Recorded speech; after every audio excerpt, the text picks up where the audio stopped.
Think back to your childhood. You may have had many toys, but perhaps there was a special one that stood out. Welcome back to another episode of Remnant Stew. I'm Leah. I'm Phil. And I'm Steve. Today we are talking about those wonderful childhood playthings. This is Season 5, Episode 9, Fun and Games, Toys. If you have an appetite for the strange and bizarre, then pull up a chair and grab a spoon for another intriguing serving of Remnant Stew. Remnant Stew is gluten-free, organic, made from all natural, free-range ingredients, and guaranteed to provide the recommended daily serving of curiosity. We have Sam in the studio with us today. Hey, Sam. Sam does our oddity du jour, and he lives outside of the greater Cut and Shoot area, way over there in Waco. So he only comes into the studio every now and then to record several oddities at a time. And when that happens, we very graciously let him sit with us. Do you ever see those Chip and Joanna people over there? Yeah, I've never physically, but I have worked on some of their buildings. That's amazing. Those people are incredible. Mm-hmm, mm-hmm. So, well, and that's the reason that sometimes you hear Sam in the studio with us sometimes and then other times not. So if he comes in to do oddities, we let him sit in on episodes. So he's here today. I'm so sorry for you guys. Is it an allow him to sit in? We're very graciously allowed Which implies we to had do a it. choice. What a burden. What a burden. Okay, so today's episode is actually the first part of a two-part series called Fun and Games. Next episode, we'll discuss all kinds of board games, their history, and weird origin stories. But today, Fun and Games is all about toys. Yay. So what are some of you guys' favorite toys that you remember? Okay. I remember getting a toy helicopter when for Christmas one year. It was like on a joystick, on top of a joystick. It was the coolest thing. It shot missiles. It made all sorts of noises. no and clue. having two brothers, you can imagine, like That was pretty fun. Okay. I can remember. So my town didn't really have a toy store, so we always shopped for toys out of the Sears catalog. Oh, yeah. And I was remember the Sears maybe catalog. 6 or 7 years old, and I saw this Sears parking garage. It came with all these little cars. It was like 4 levels, had its own little elevator. You can move the cars up and down with it, and had a long Yes. ramp that the cars ran down. I played with that thing till it broke. That was one of my favorites. Another one, my big brother, who was 10 years older than me, in shop class, built me a marble roller. oh yeah, And it was something I really enjoyed, had a lot of fun with. And it was like a ramp, and it had a place to store the marbles in it. And then I was thinking a little bit later, I had one of the very first Hot Wheels sets, with the orange track. Hot Wheels. Oh, yeah. That's Oh, really those The orange marbles. track with the little connectors. Although this was completely gravity driven, you had to put the end of it up high somewhere Right. and push the little button, and the cars would race down. It came with 2 cars, and then you could buy more, of course. Of course. And Get you they would race down and go through a little loop, and then it would go through the finish line and had a little checkered flag that would drop over which side won. So those are some of my favorite ones that I remember. When the boys were little, we had an entire drawer full of Hot Wheels cars. Oh, yeah. Yeah. Hot Wheels, all kinds of stuff. Well, when I was little, the little people, the Fisher-Price Oh, yeah. little people, Right, yeah. I loved them. I had the little dollhouse, but I also had a garage. I had a garage. Little People and- Garage, yeah. And, I remember those. and all of that. It was like, I love the little people. Fisher-Price did a great job with those. They really did. They had like all kinds of educational toys. They had all kinds of Oh, toys. yeah. It was all kinds of good stuff. Well, we've talked about some toys in past episodes. I think everyone had a Slinky when they were young. Oh, Yep. Yeah. And Yeah. whether it was an original one made of metal, which I those did. things would stink after a while. Like I don't know if it was the static electricity or whatever, but they would Smell they would like get copper. nasty and Yeah. they would smell. Hey, we didn't let Phil talk about his toy. Oh, yeah. Did you have any favorite toys? I was a practical joker. Not that Yeah, you could have that- ever think that of me. Whoopee So it- cushion. No, you Well, don't because say. that's what I no, was it was a science. They were one of these containers that actually had all these ways of doing these science projects, Nice. Well, You were what- making stink bombs, weren't you?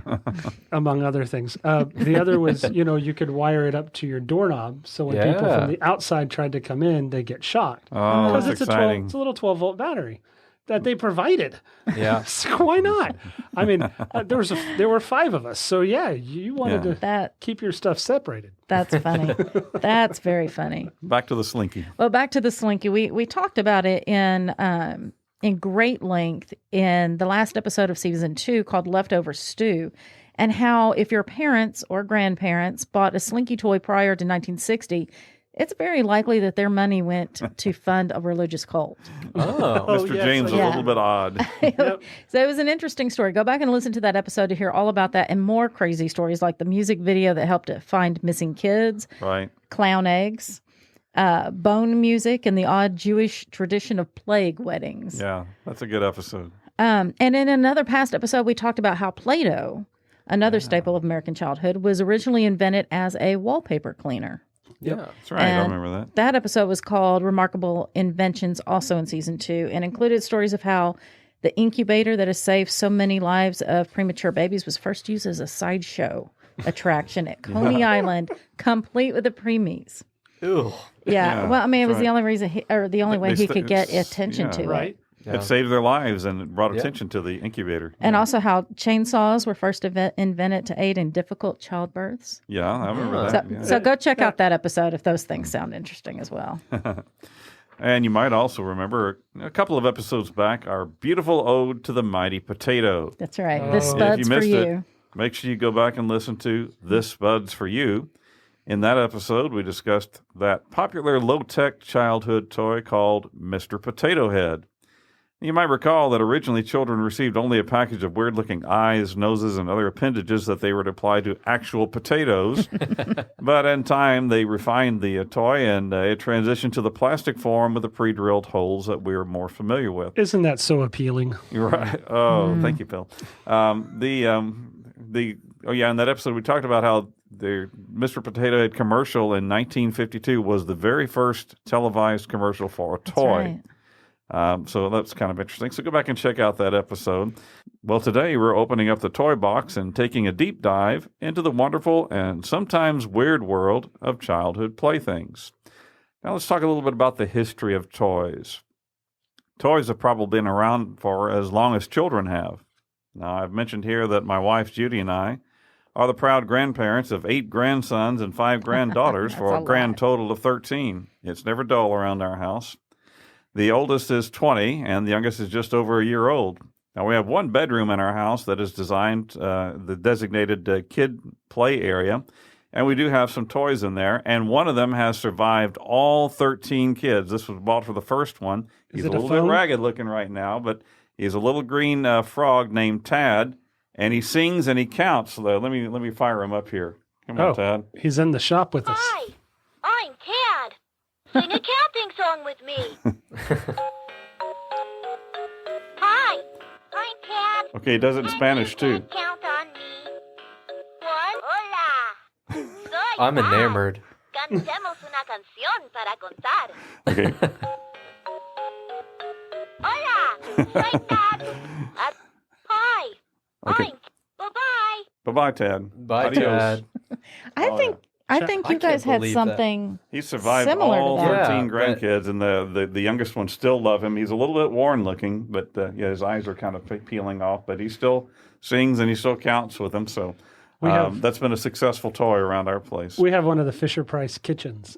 Comes with a phone. right? Oh, yeah? On the wall, right? It's actually more updated than that. It Oh, okay. actually can walk around because it It's a walks wireless. around the house. Yeah. Yeah. And it's like we'll find when the nieces and nephews come over when they were younger, it would be like we'd find it somewhere in the house and go, "How in the world did it get here?" Well, an article from a website called digventures.com, as you can guess, it's kind of an archaeological website, states that the oldest known toy to have been found by archaeologists was a baby's rattle found in central Turkey that is believed to be some 4,000 years old. No kidding. It was made of ceramic and had small pebbles inside, giving it that nice rattling sound that we are still familiar with today. Mhm. The rattle is located by researchers from Ankara University and it is currently on display there. A separate article in gigglemagazine.com details that What a ancient toys great fell into 2 great categories. The first category of toys was just for fun, like balls or yo-yos. They state that the earliest written evidence of toys dates back to about 500 BC in a Greek reference to yo-yos made of wood, metal, and even painted terracotta. There are also written references in China dating from around that same time period, speaking of kites, They state yeah. that kites were used as toys, but they also had military and bridge construction applications. I think that Really? the bridge construction was in laying the line down across the valley or whatever. Oh, They would yeah. use a kite Okay. to lay I the could first see lines that. down, Yeah. and they would work from there. The second category of toys mentioned in the article referenced toys that mimicked adult behavior. Now, these would include tools, weapons, or living things. When ancient children had time to play, they would mimic the things they saw adults doing in their everyday life. Throughout the world, archaeologists have found different kinds of baby dolls, toy swords, stick horses, and figurines made to look like different animals. Right. Can you dig it? Yeah. Oh, you're so funny. A website called GreekToys.org details 7 ancient toys that kids still play with today. Now, some of these are games, so we'll postpone them to our next episode, which, as Leah said, is going to be called Games. But in Athens, Greece, there is a great museum called the Kerakimos, Karakamos Museum. I probably said that wrong. Karakimos Museum, maybe that's it. Anyway, they have a marvelous terracotta toy wheeled horse on display that dates to about 1000 BC. Oh, that's cool. This would have been a prized possession in ancient Greece, but it's not unlike the string-pulled wheeled duck toy that we see toddlers playing with these days, dragging them around. Right. Dolls were called plagons in ancient Greece. They were the most popular girls' toy, as the doll was a female figure made of clay and sported a complicated hairstyle. Sometimes the clothes were painted on, but for others, the girls would sew clothes for their dolls from scraps of cloth. Right. On the eve of every girl's wedding, plagons were dedicated to the goddess Artemis. It was part of the pre-wedding ceremony. As mentioned earlier, yo-yos were a very popular toy in ancient times. The basic design of yo-yos hasn't really changed much over the centuries. It was basically a round shape made of wood or terracotta, upon which a string was attached and wound. Now, I don't know about y'all, but I can make it go up and down a few times, Yeah, I can do that. But I've never really been able to about master any of the cool yo-yo tricks like walk the dog or rock the baby that I used to see on those Dunkin' yo-yo commercials, or from the yo-yo man who would occasionally come to my school to put on demonstrations. No, that brings back memories because we used to have yo-yos. That was a big thing. I don't think my kids ever had yo-yos. Jonathan and I went through a yo-yo phase, but he hit it a lot harder than I did. Oh, okay. Well, and Jonathan being not my kid, but Right. his Good friend of mine. But when we were kids, we had yo-yos that would like light up and Right. do all kinds of things. Spin, do kind of, yeah. Yeah. And I think that you can buy specialty yo-yos for, the ones that the people that do them professionally that Right. do all Yeah, the, you the, can. the tricks. A couple of other ancient toys mentioned in the article that are spinning tops and hoops. Spinning tops have been found throughout the ancient world. Though they varied in shape and material, they were always designed to spin gracefully on a narrow point, appearing to defy gravity. It's likely that acorns may have even been the very first spinning tops, as Oh, I could they see were that. Yeah. available in nature. The ancient Greek predecessor of the hula hoop was made out of metal like bronze, iron, or copper. Hoop rolling was a popular activity for children and adults. There have been ancient Greek vases that have been unearthed that have pictures on them of boys rolling hoops with the aid of a small stick. So hoop rolling, my grandkids still like rolling hula hoops, and I feel good when I can make it spin backwards and have it come back to me. Right. I do that too. From the ancient world until about 200 years ago, toys changed very little and were primarily handmade. That all changed with the Industrial Revolution, or as one article put it, the Toy-old revolution. You see, we only gather information from the cleverest sources. Anyway, that occurred in the 1800s. The factory system was created, allowing more efficient production of goods. And yes, these goods included toys. Toy production became quicker and cheaper, making toys more accessible to more children. By the end of the 1800s, even the first plastic toys were being created. So there's a little summary of the history of toys. Yeah. Hey, you. Yes, you there listening to this podcast. Have we told you lately just how much we appreciate you? Well, we do. So much. And so can we ask for a favor? It's an easy favor. If you would, please take just a couple of minutes to give us a review on whatever app you're listening on. It may not seem like a lot, but it really does make a difference. Yeah, it's all about algorithms, altruisms, Pythagorean theorems, all that techie stuff, which boils down to the fact that it helps other listeners and sponsors find us. So if you enjoy Remnant Stew, it would mean a lot if you took the time to give us a review. Thanks so much. Yeah, thanks. Right. Well, now speaking of the 1800s, here's a toy that traces its beginnings to that century into the American South, and this one is a bit of a controversial toy. It's called a topsy-turvy doll. Topsy-turvy doll. Have y'all I heard think of I it? have seen one, yeah. Okay. At an antique store somewhere. Yeah. Well, an article in theatlantic.com defines a topsy-turvy doll as a doll that is two-headed and two-bodied. Historically, one black body and one white. They're conjoined at the lower waist where the hips and legs would ordinarily be. So there's no legs. There's no legs. It's the just head of like doll one on top one end half and of a the head of the other doll one's on and the then other. the top half of another doll on the bottom. Gotcha. The lining of one's dress is the outside of the other's so that the skirt flips over to conceal one body when the other one's upright. So it's two dolls in one, yet only one is shown at one time at a time. And the article further states that the topsy-turvy doll most likely originated in American plantation nurseries of the early 19th century. And by the mid-20th century, thanks to the Industrial Revolution that we mentioned earlier, topsy-turvy dolls had grown so popular that they were mass manufactured and made widely available in department stores across the country. Today, they're mostly found in antique stores, museums, and private collections. Well, I actually had a topsy-turvy doll when I was little that I absolutely loved. And for the last few years, I've looked for it online over the years. And it was a little too expensive for my taste, which you're getting old. Yeah. Right. When you look for your toys that you had as a kid and they're antiques, they're expensive antiques. And now you can't afford them.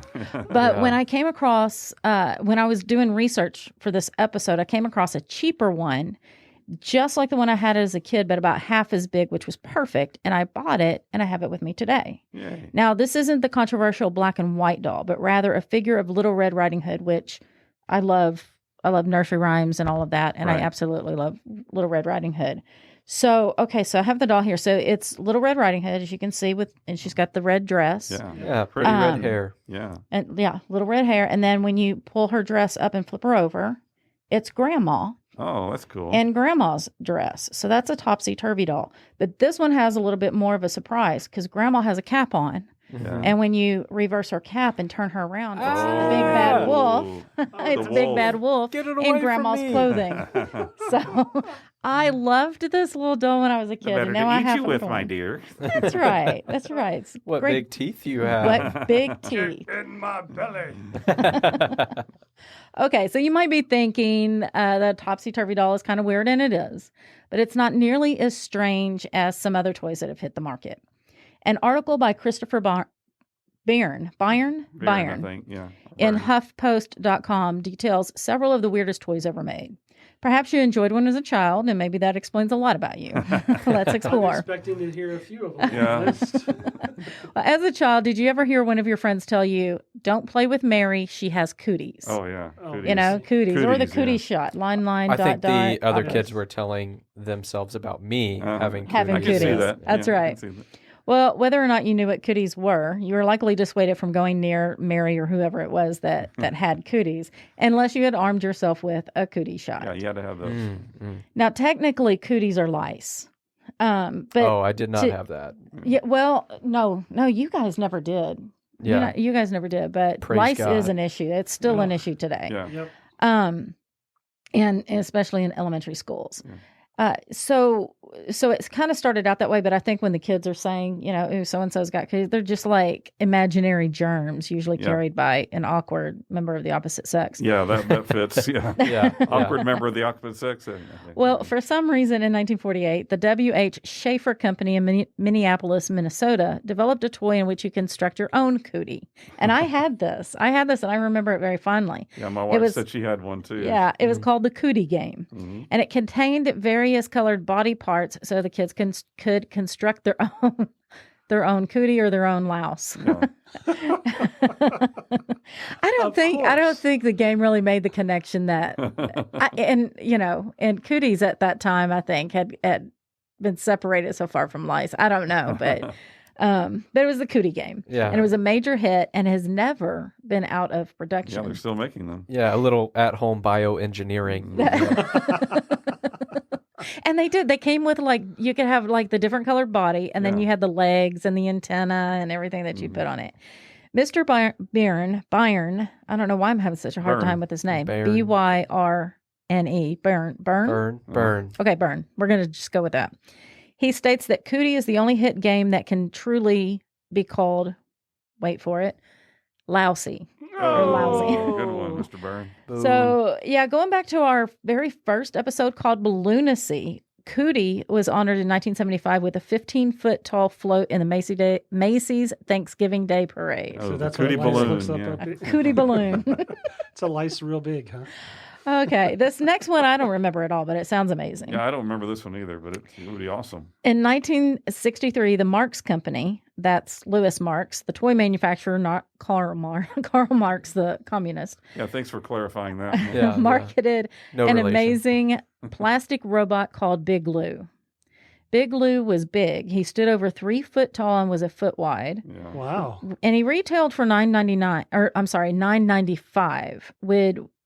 That would just be about $100 today. Yeah. So that's actually Pretty kind of reasonable, I yeah, think. reasonable. Yeah, back in those for $9.95. Big Lou had eyes that lit up, a voice changer, a Morse code clicker, darts that shot from his nipples, That makes sense. It's a robot. a rocket launcher in his foot, and an arm that shot plastic balls. That's awesome. According to Mr. Byrne, it had all the bells and whistles of classic active play, including the bells and whistles. Yeah. Hey. That's pretty cool. We did a quick search on eBay and located a Big Lou robot. No. The asking price was $1,000. Yeah. Really? So yeah, one of those antique $9.95. stores. Yeah, gone up. So according to Wikipedia, Big Lou was featured on the cover of the Los Lobos album called Colossal Head. That's Los Lobos. Los Lobos. Yeah. Colossal head. Yeah. There's a hilarious and so moving on from Yeah. Big Lou, there's a hilarious classic video clip of the very first season of Saturday Night Live. In 1975, it features Candace Bergen and Dan Aykroyd. In this clip, I love this Bergen is interviewing Aykroyd, who is portraying Mr. Mainway, a sleazy manufacturer of dangerous toys.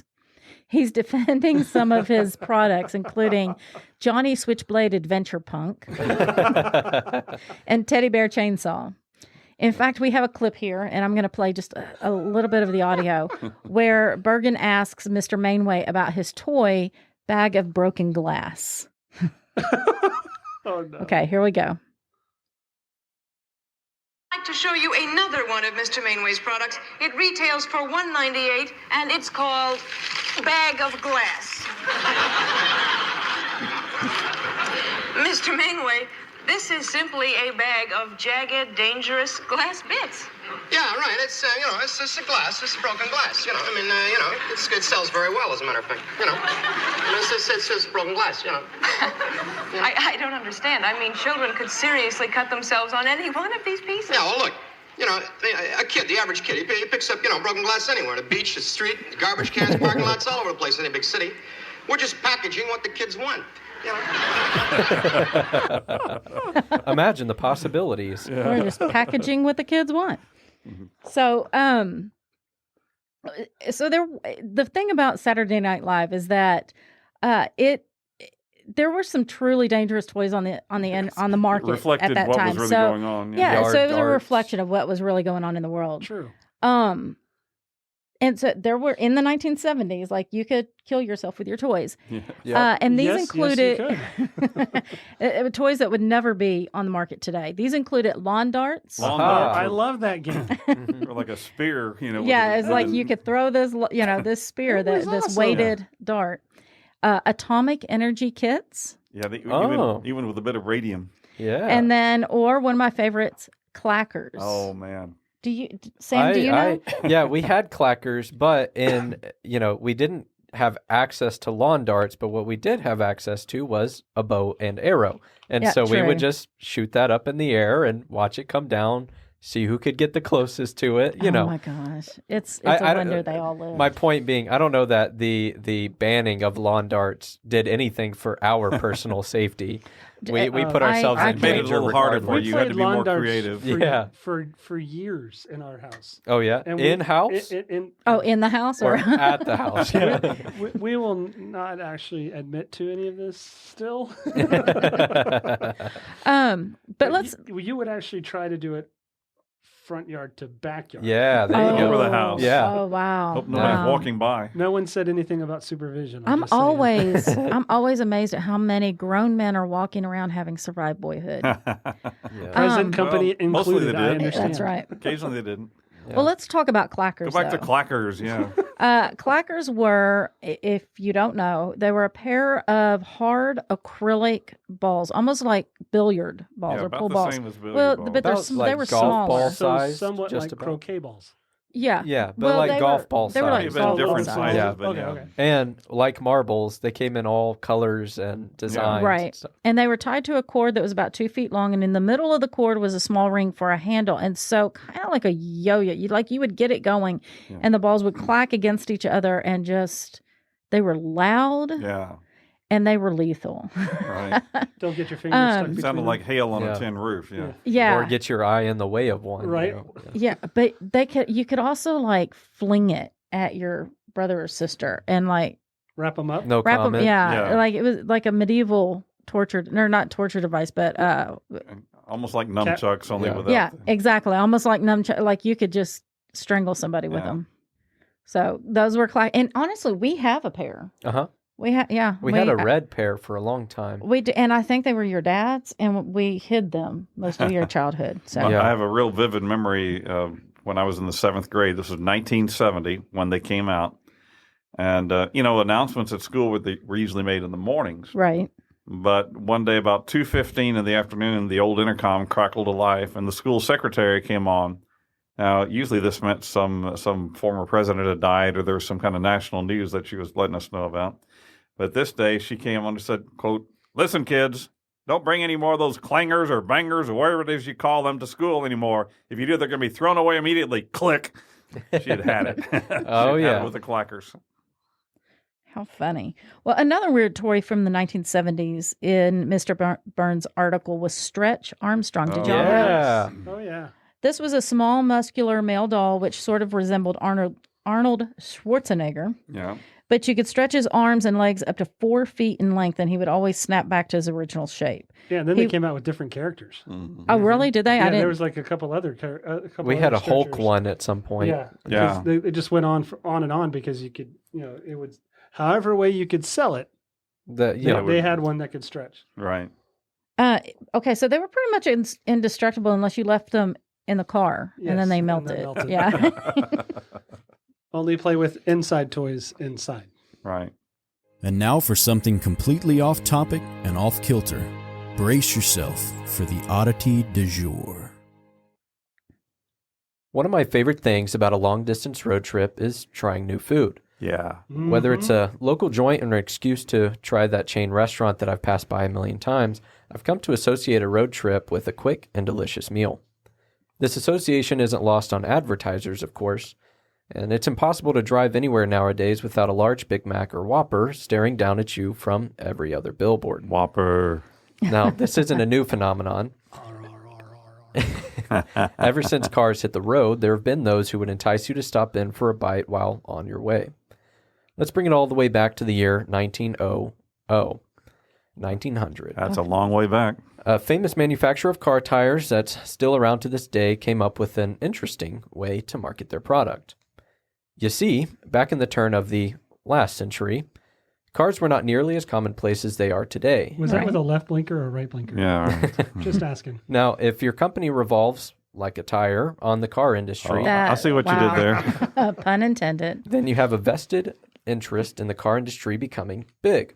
So, in order to entice potential buyers into making their car and therefore tire purchases, Michelin Tires printed the first ever Michelin guide that they handed out free to anyone who wanted one. Michelin Guide. Okay.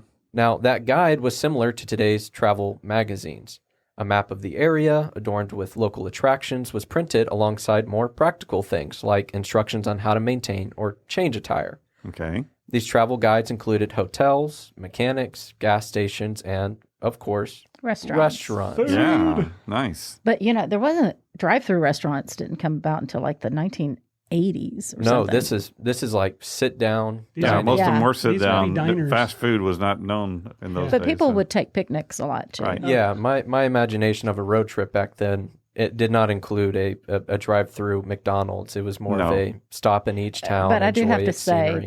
that little kid Sam thought that every time we got in the car, it had to include a Oh, yeah. drive-through. Oh, yeah. Technically, that is a road trip. True. Right. You know, True, just going true. from here to there in a church or something.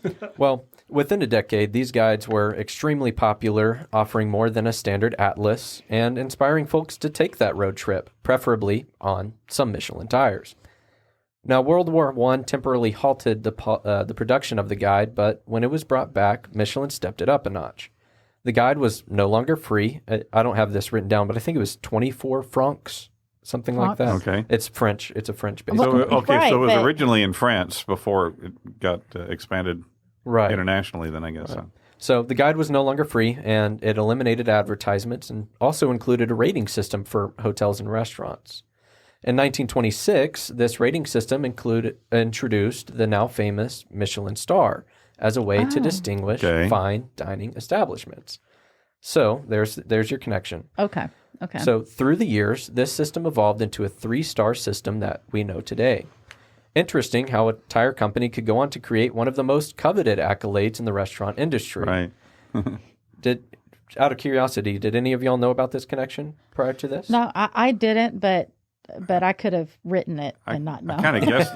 No, I I'm kind of still- guessed it because we mentioned on a previous episode about the Michelin tires were the first one to have like a mascot. A mascot. Oh yeah, it was Right. on our That's right. mascot episode. Right. A few I was still episodes back. stuck on food. Sorry, what were we talking about? And yeah, I believe I teased this oddity. I think back you did. then. Yeah. So recently, though, the Michelin star has come under some criticism. Now, the way in which Michelin rates the restaurants is by sending a secret diner to anonymously test the food and experience in an effort to reflect the typical dining experience that any Joe Schmo might also Right. enjoy. Right. And, that's solid. I can appreciate that. So, however, Michelin being a French company, their reviewers tend to have a French appetite. Mm-hmm. So you won't see many non-French restaurants with Michelin stars. Right. Well, it's their deal. They can do it. Okay. Right, right. Like I can understand the controversy, and if I owned an American-style restaurant and fine dining and didn't get a Michelin star, I might be a little bit more hurt by it. But the rating system seems fine.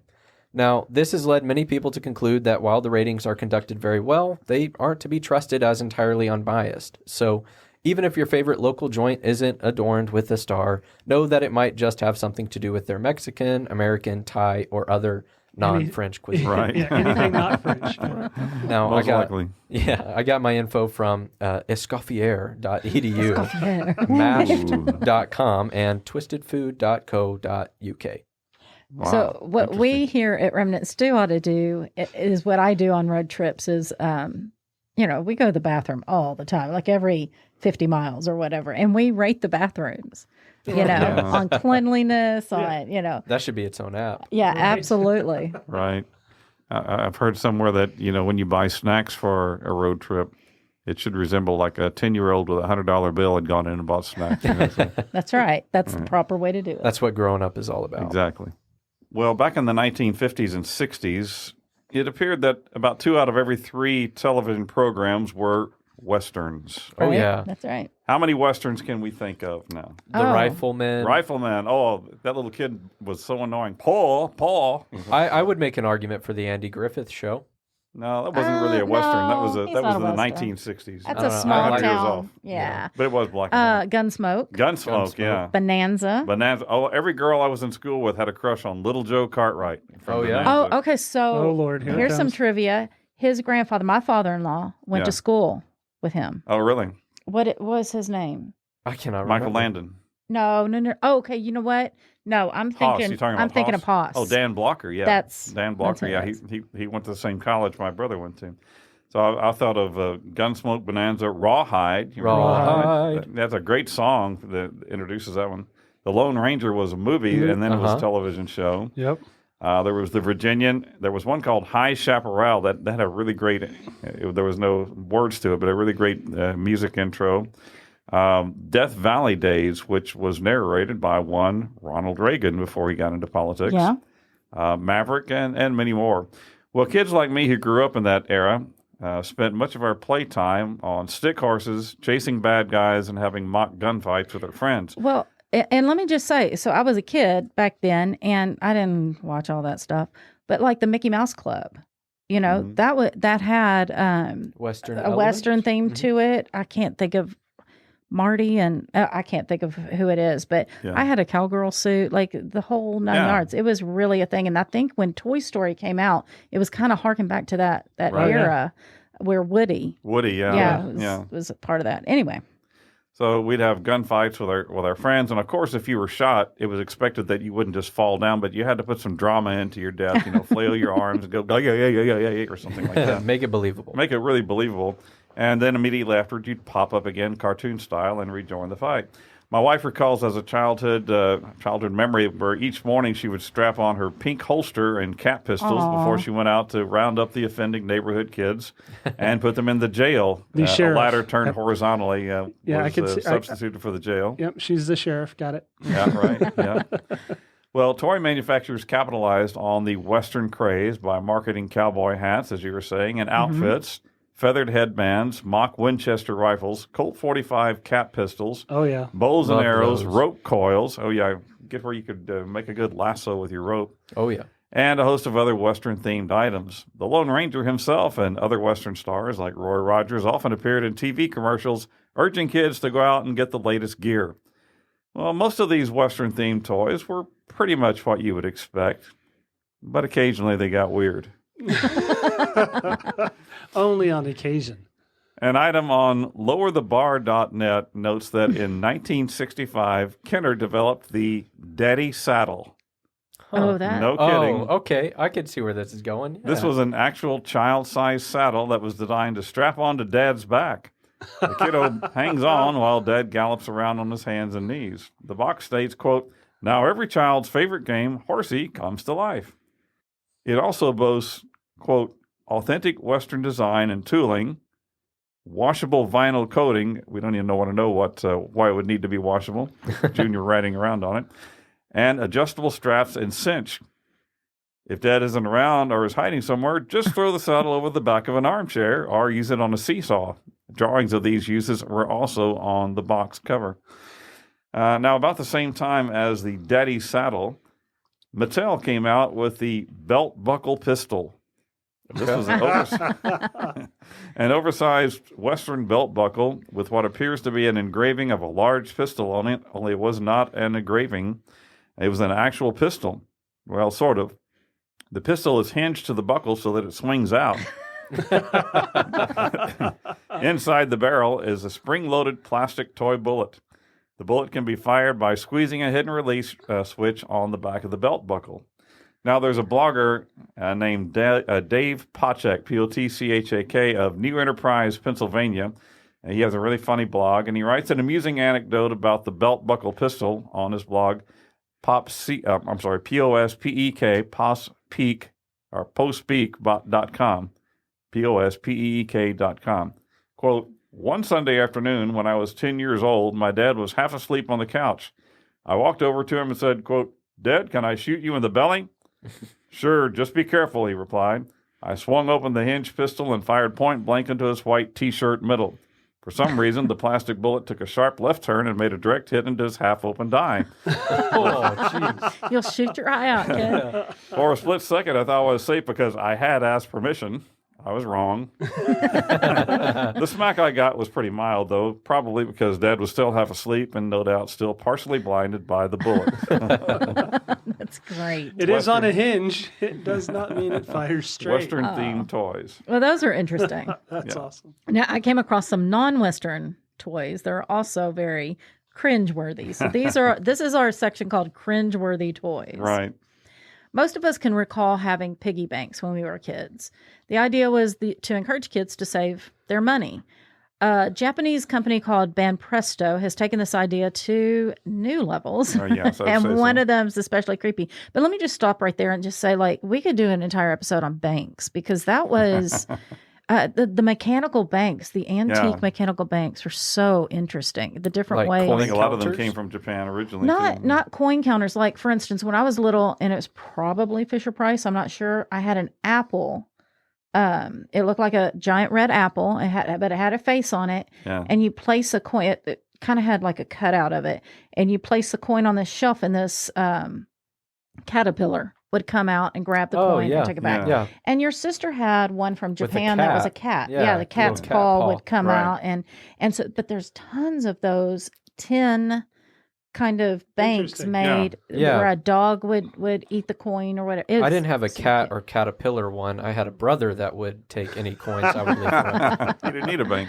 Yeah. But this bank is very creepy. Many of Banpresto, this is the company, the Japanese company, many of their products are featured on a website called JapanTrendsShop.com. Some of them are really pretty clever. Yeah. One bank has a soccer theme. You place your coin on the soccer field, and a mechanized player kicks it into the goal net. Then it disappears into a Disappears. storage Yeah, box I below, like that right? one. All right, Cool. I'm writing that one down to go find it. Yeah. Yeah. So, JapaneseTrendShop.com. And another called the Laughing Money Bag, which actually bursts out in laughter. when That's cute. You're putting this in there. Yeah, now you can. You can't do any better. You can't even buy a piece of candy right now. Several others depict characters from anime cartoons, but then Oh no. there's the Face Bank. Face bank. Face Bank. I think I've seen this thing. And this was incredibly hard to research because there's a banking security company also called Face Bank. And Oh, I of think it course has there to do is. with Yeah. biometrics kind of Right, thing. of course. But so this was really hard to research. It was hard to find the origin of this. But the Face Bank, the toy, is a small box shaped like a cube, only with one side is angled. And on that side, you can clearly see two eyes and a slightly open mouth. Looking closer, you can detect slight resemblance to a chimpanzee's face. 'Cause Kind of. Yeah. You know how much I love the monkeys. Chimpanzee's face. the idea is to put your coin in the face's mouth, and then the face chews your coin in until it drops into oh its yeah, belly. I've Yeah. seen this thing. It's Yeah. freaky. It is. It's like right there in the uncanny valley. Oh yeah. The thing is so creepy looking that no kid in their right mind would go near it. But so now Banpresto has come out with Face Bank 2. Yeah. And not a lot of improvement. The mouth is still there, but the two eyes have been replaced by a large protruding nose. Still, for those kids who aren't in the right mind, this would be a perfect birthday gift. The cost is a mere $47. Oh, yeah, jeez. right, yeah.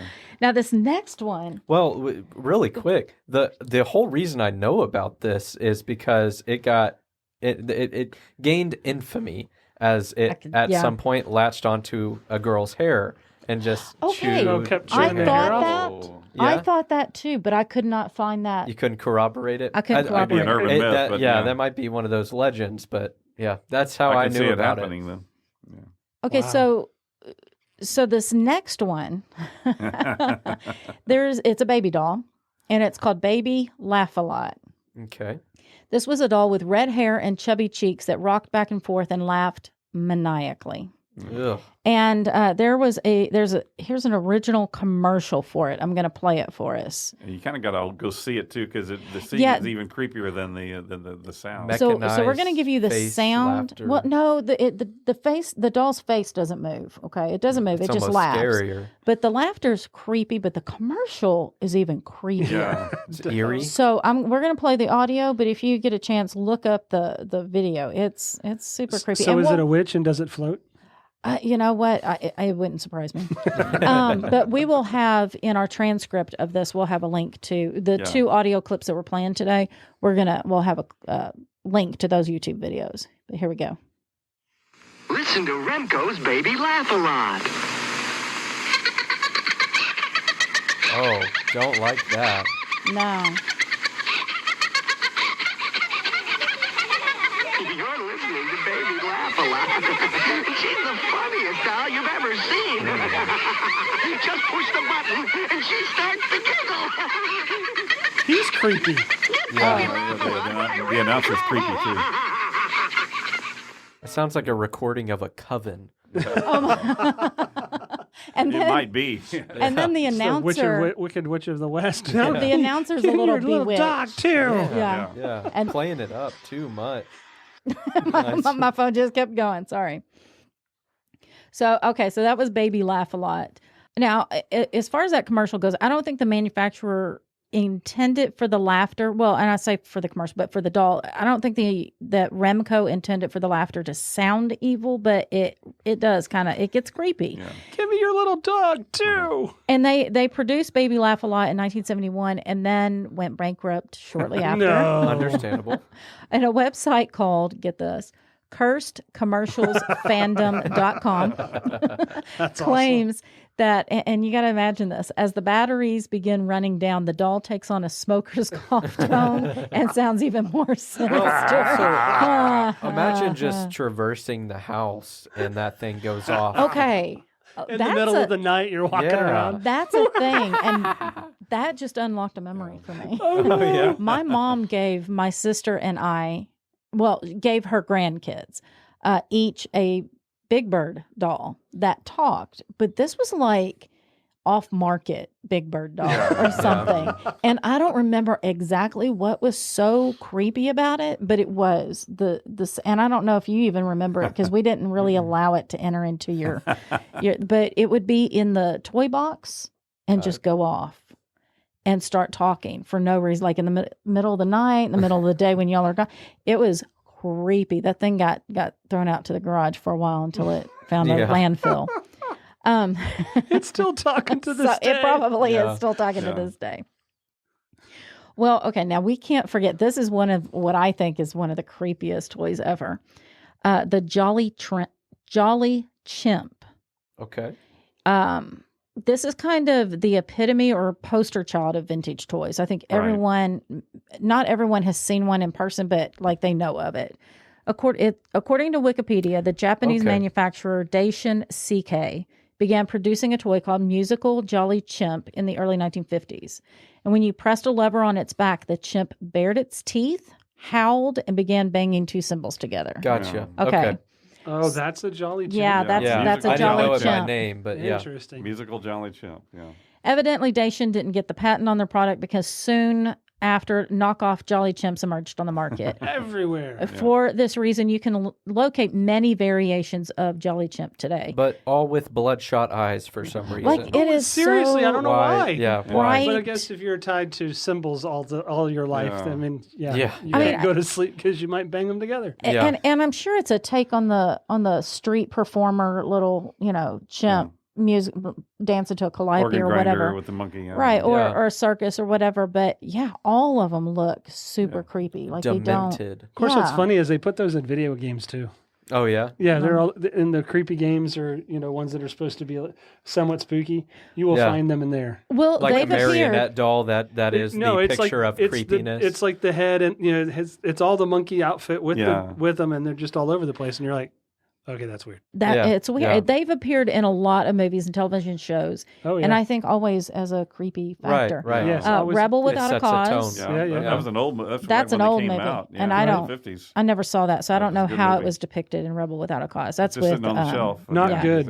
there. Close Encounters of the Third Kind, Well, yeah. The Great American Hero, Phantom of the I love Opera, that show. Okay. and Toy Story 3. I remember Yeah, that yeah. one. And then also the live action of The Grinch. Yep. Yeah, Yeah, down in I his think you're lair. right. Yeah, I think that's a it's- giant one. Doesn't he get his head between Yes. it? Yeah, Yeah. that's right. Yeah, I think you're right. Fallout. Bethesda's Fallout 4. It's all over there. Just yeah. putting the game Yeah. in. So just had to throw it in there. There you go. So if you're interested in purchasing one, we And if found Bethesda, you're looking to sponsor a podcast. Yeah, that's Oh, right. yeah. Or We'd love to be musical Jolly sponsored. Chimps. No. We probably turned that down. There's an original musical Jolly Chimp on eBay for $225. Hey. And if Knockoff get your creepy versions. on. Yeah, Yeah. knockoff Great for versions Halloween. can be located for $25. But that's not a bad way to creep out your family. Wow, that's a lot of creepy products. In fact, every creeper product you could ever think of, every creepy toy was on that list, right? No, But wait, then there's more. no, Oh, I there's mean, there's one more? more. This Wait, is there's more? it. This is okay. So this is like the queen of Creme cringy. de la creme. In 1964, Mattel introduced the Skipper doll, who was supposed to be Barbie's little sister. And I thought she she's was actually, yeah, she's really cute. But then, Oh no. 10 years later, they decided it was time for Skipper to grow up and out. Oh, Okay. The box for growing up Skipper growing up Skipper. included a bold claim. Quote, she's 2 dolls in one for twice as much fun. According to messymessychic.com, when you took Skipper out of the package, she looked like the cute 9-year-old kid sister of Barbie that kids had come to know and love. But when you rotated her left arm, I don't know why her left arm, she grew taller and she grew breasts. Weird. Now she appeared like a 15-year-old mini Barbie. A note on the back of the box claims, quote, the doll, which grows from a cute little girl to a tall and curvy teenager, Oh, comes complete with a different set of pretty clothes for each time of her life. Can yeah, you that's imagine? just. That is so bad. I think you were right with the cringe factor in Yeah. these. We have been doing Remnant Stew podcasts for several years now, and we love our listeners. And it's our passion to share crazy and bizarre stories with you. Our continuing goal, however, is to increase our listenership and share our stories with an even larger number of people. That's right, but growing a podcast audience takes a lot of time and energy. That's where you can help us out. Studies have shown that overwhelmingly, word of mouth is the best promotion tool for the growth of a podcast. That's right. So we're asking you to please share Remnant Stew with your friends. Pick out a Please. favorite episode and pass it along. Right. We would really appreciate it. And thanks so much already for the support that you've given us. We love you guys. We really do. Very much so. Well, perhaps the most prolific and common toy of the past 70 years are those green plastic soldiers with the Oh. broad base. Yes, Yeah. we still find them Yeah, sometimes all over the place. Step right? on in, them, in I'm the sure. yard. And yeah. In fact, I remember having a set of them when I was a kid. They were especially fun to set up and knock over with the marbles from my marble roller Yeah. that my brother built for me in shop class. These toys also were featured in the Toy Story movies. Thinking about them kind of got me wondering about the history of toy soldiers. Well, let's just talk about Toy Story really quick. So they were in the Toy Story movie, and in order for the animators to animate them moving, because Right. they're on a base and Yes, they just yes, kind of they had to walk. they actually had actors strap their feet down to bases and see how they would How they would move. Yeah, Yeah. Oh, yeah. and they I animated can it see that They that. just way. needed snowboarders. It's really Yeah, that's it's really right. that would work.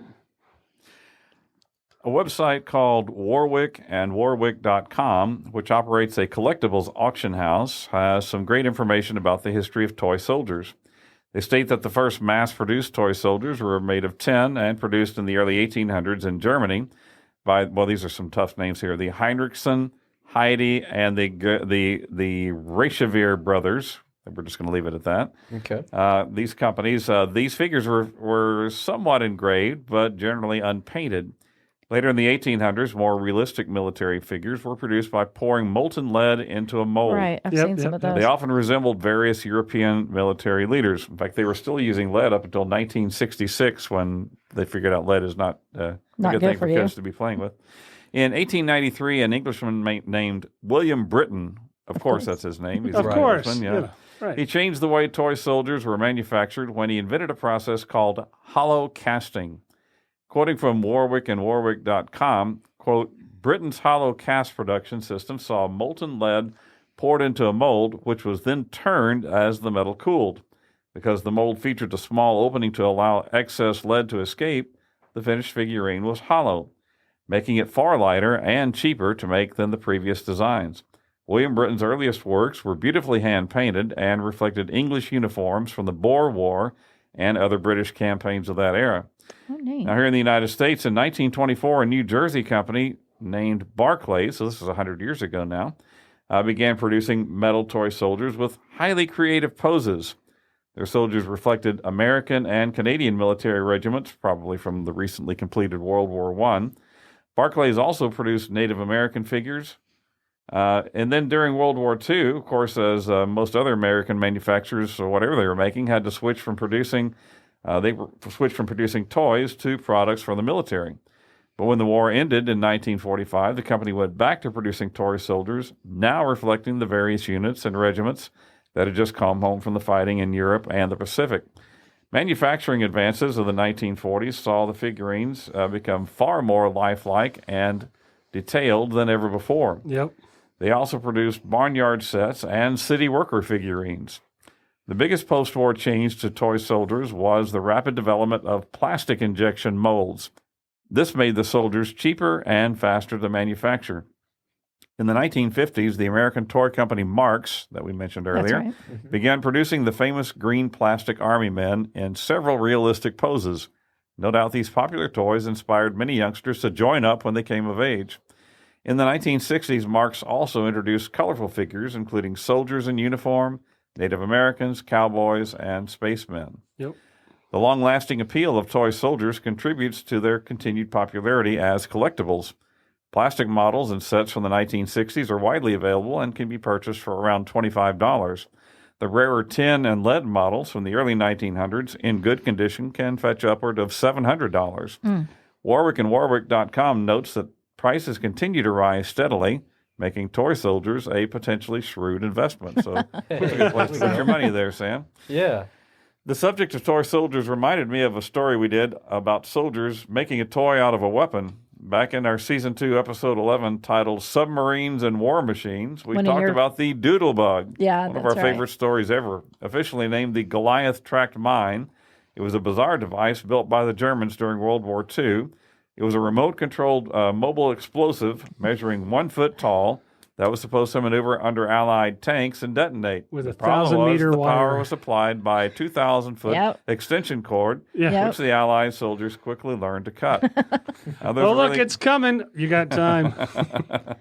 There's a really nifty YouTube video showing some American soldiers playing with several disabled doodlebugs.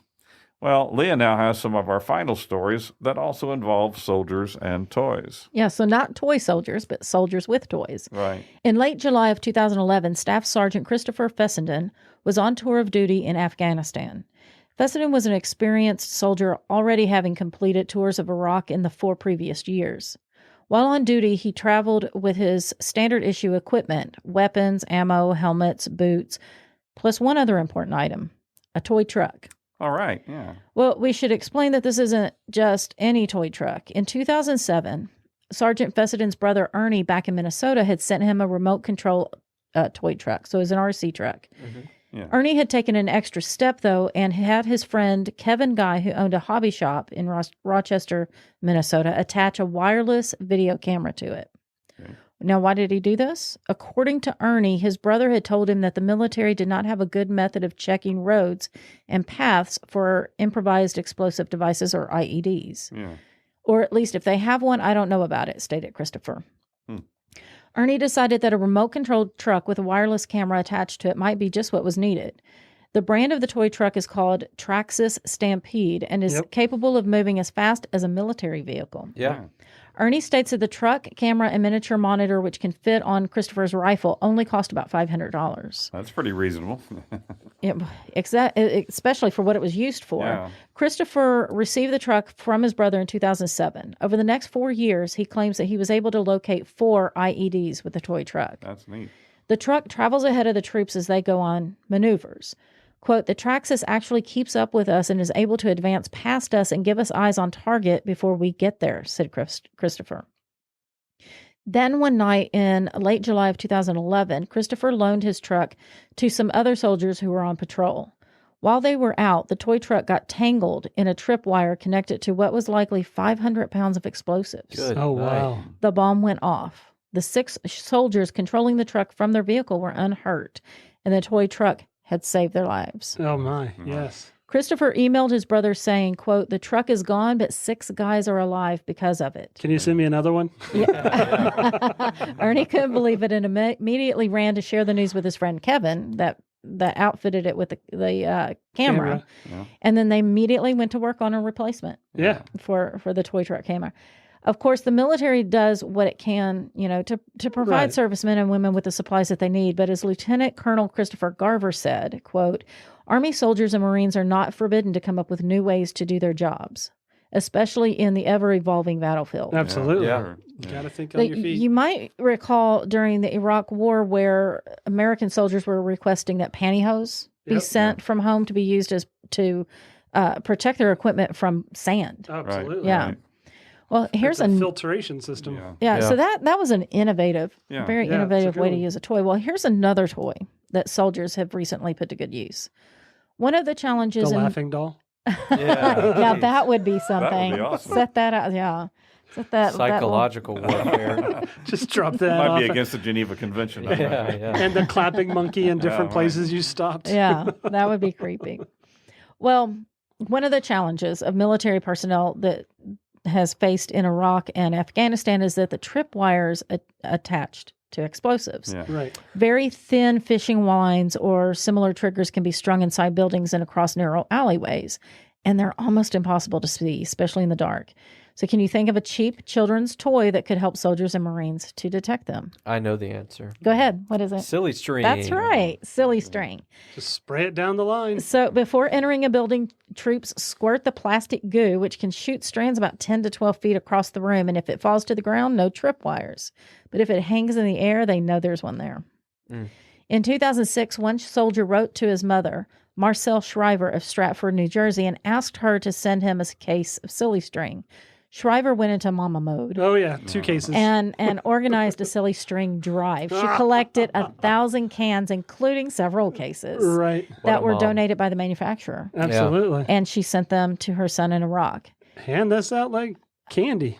If I turn on the TV and see a soldier with a can of this on his vest, it will be really gratifying, said Shriver. Oh, wow. So we here at Remnant Stew really applaud the ingenuity of our troops on the battlefield for their innovative and inexpensive use of toys in their And their families. Yeah, and there's as solutions to the very real problems that they face, the very dangerous problems that they face. Absolutely. And it makes us wonder, though, how much would a defense contractor charge the taxpayers for making the That truck same would be devices? $20,000 each. That's right. Well, Easily. and that recalls a memory. I'm sure it's just a Hollywood trope at this point, but of the like female spy using makeup to blow and locate the lasers. Oh, yeah. Yeah. Guarding a device. Or do fingerprint. Yeah, with yeah. compact. Okay. Phil here, reminding you to check out our Facebook and Instagram pages at Remnant Stew Podcast. Drop us an email at staycurious@remnantstew.com just to say hi or to let us know about any topics you would like to hear us cover in an upcoming episode. Remnant Stew is a part of Rook and Raven Ventures and is created by me, Leah Lamp. Steve Meeker researches and writes each episode that we then host together. Our audio producer is Philip Sinkfeld. The oddity du jour is brought to you by Sam Lamp. Theme music is by Kevin MacLeod with voiceover by Morgan Hughes. Special thanks goes out to Judy Meeker. For a complete list of sources for this episode, please see this episode's transcript, and there's a link in the show notes for it. Now, before you go, please hit the follow button so you won't miss an episode. Head on over to Apple Music and leave us a review. We love hearing those reviews. Yes. Absolutely. Share Remnant Stew with your friends, your family, your local toy maker, and your local toy store. Until next time, remember to choose to be kind and always stay curious.